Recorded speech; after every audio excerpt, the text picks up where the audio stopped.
pollution or environmental deterioration are the communities, the local communities, disenfranchised. True. It's funny because at the side, and this is where we have managed to connect these two, because you don't do circular economy without having a social impact, because the first people to suffer from it's homes as well. It's renew and repair. It's the whole concept of you can have cushions made out of textile repair. Where you repair textiles.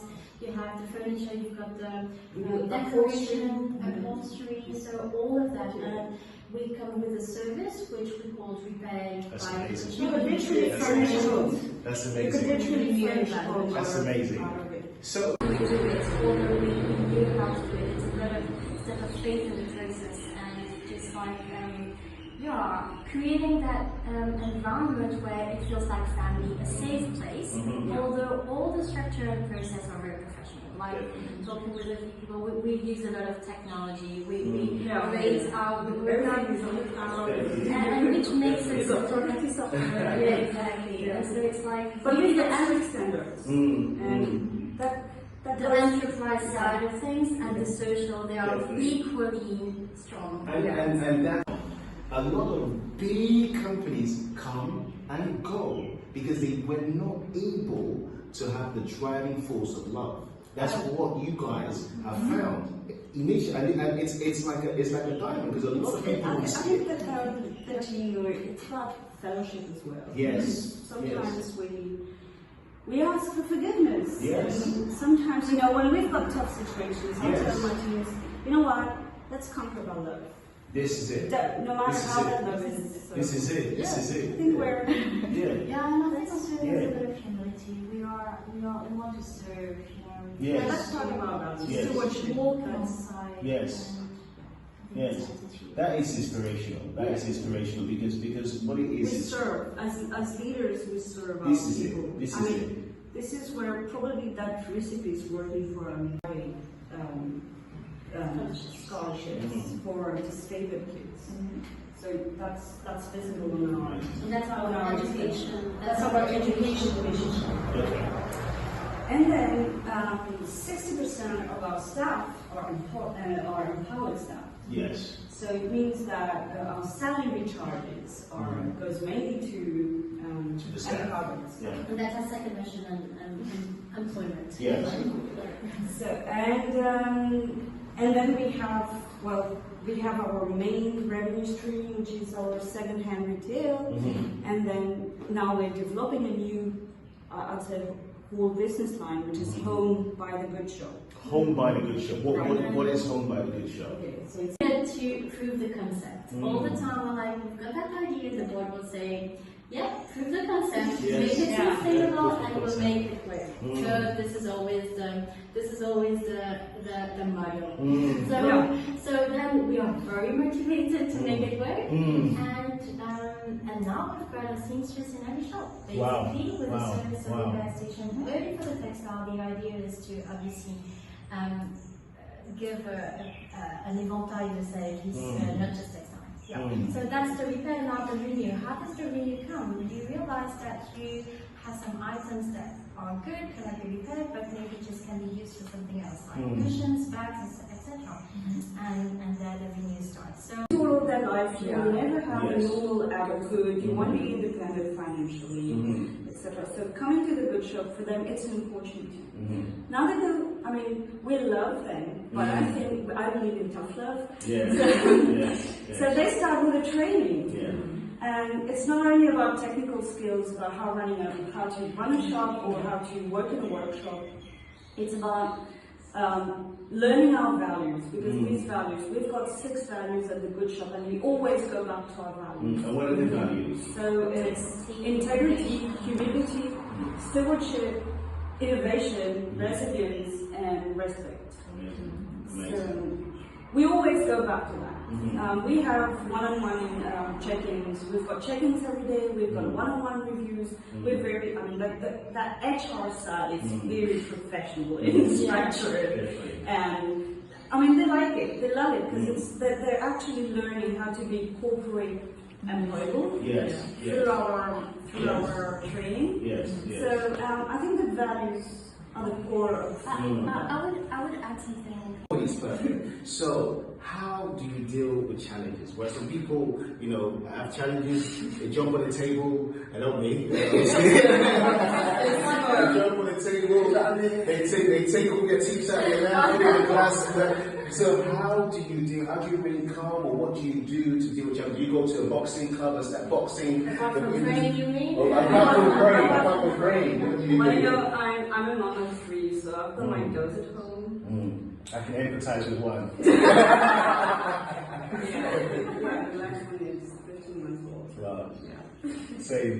So I don't know. I think that broke me to be at the GoodShop personally.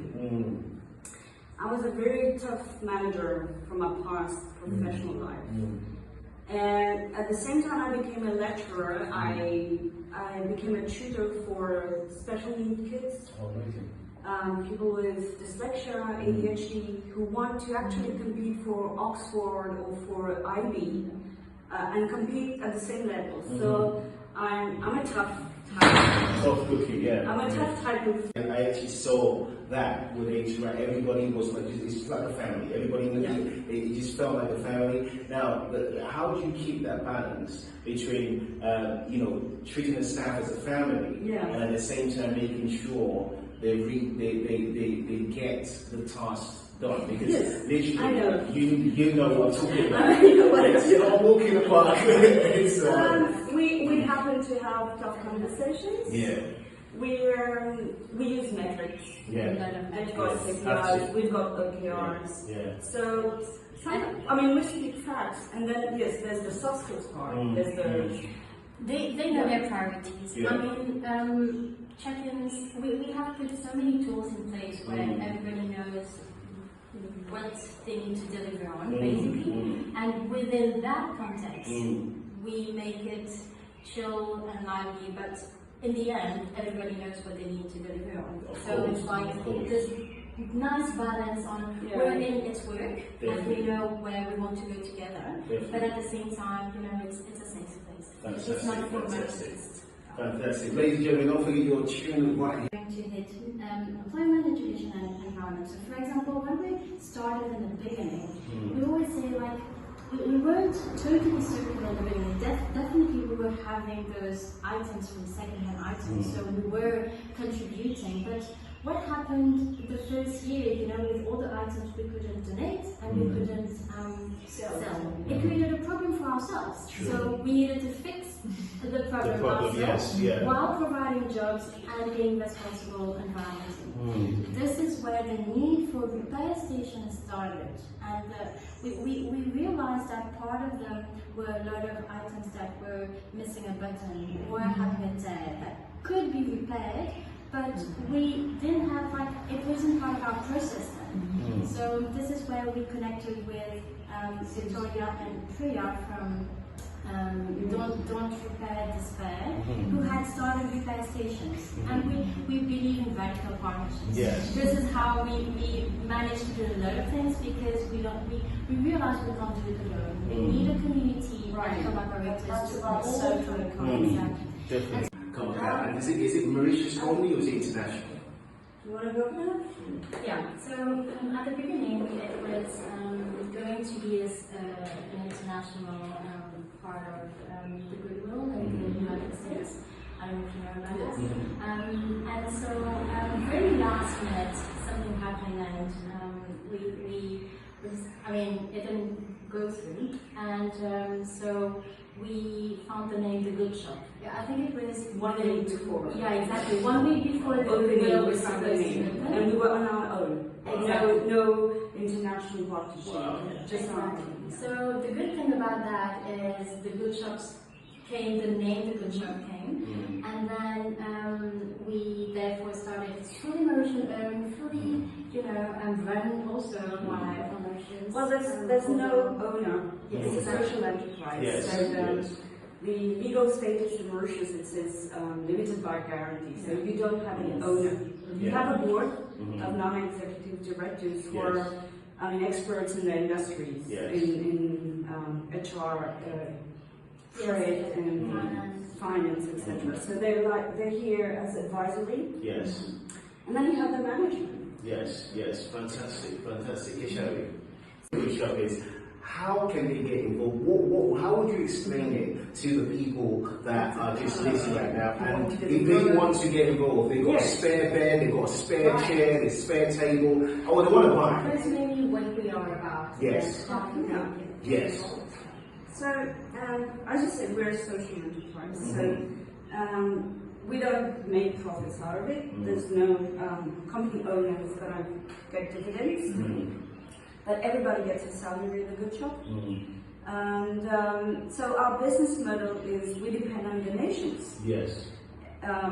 As Daisy explained, that was a great need for people how to give away good stuff that they don't want to use anymore. Yes, quality donations. Yes. And we wanted to prevent wasting donations, because I think probably today we're a logistic platforms for so many NGOs concerning textile garments donations. So we sort these out, we process these according to their wish list, so they get exactly what they're looking for.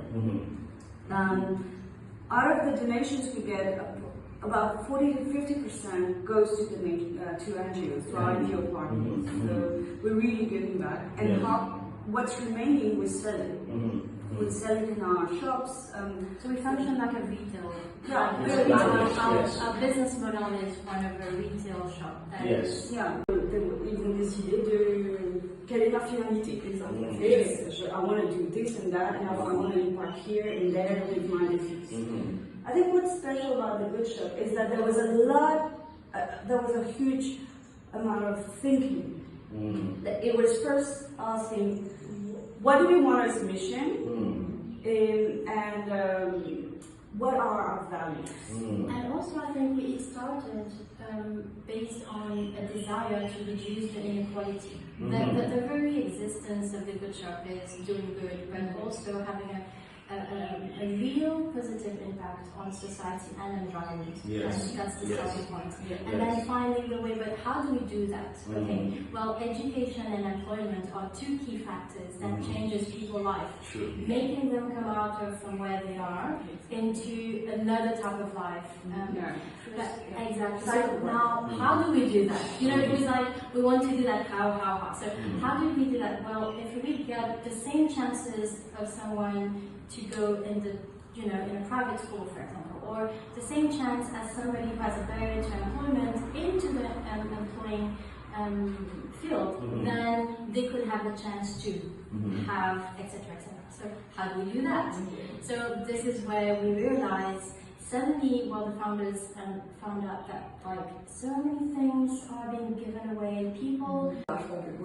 Et c'est ainsi, vu qu'avec tout ce qui se passe en général, on a décidé d'introduire une nouvelle catégorie qui est le Best Eco-Friendly Company. Et donc, comme vous l'avez deviné, je pense là, le GoodShop Mauritius a été nominé dans la catégorie Best Félicitations à vous. Congratulations for being nominated for Best Eco Outlet, Eco Shop at the Mauritius Business Awards, taking place on the 24th of January, as Ishabi said. Voting is live now, right? So people can actually vote for you. So people are listening at home, you want to vote for GoodShop, you can go to Mauritius Business Awards, go on voting, register and vote. And I think it's great, it's a great tap on the shoulder for all the stuff you guys have done this year, because from us to you guys, what you guys are doing is quite inspirational. It's quite inspirational, and I think you need people like you guys to drive that for society, and you're changing society. Why do you guys have Ça va au-delà du GoodShop.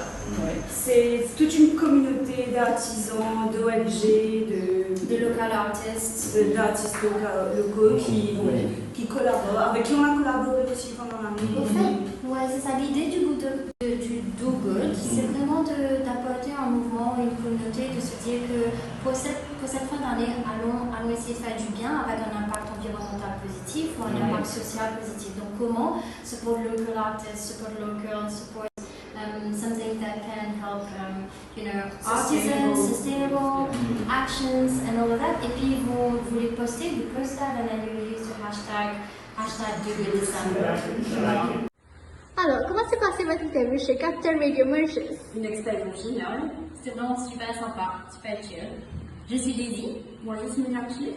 Et vous regardez Capital TV Mauritius. Et vous écoutez Capital Radio Mauritius.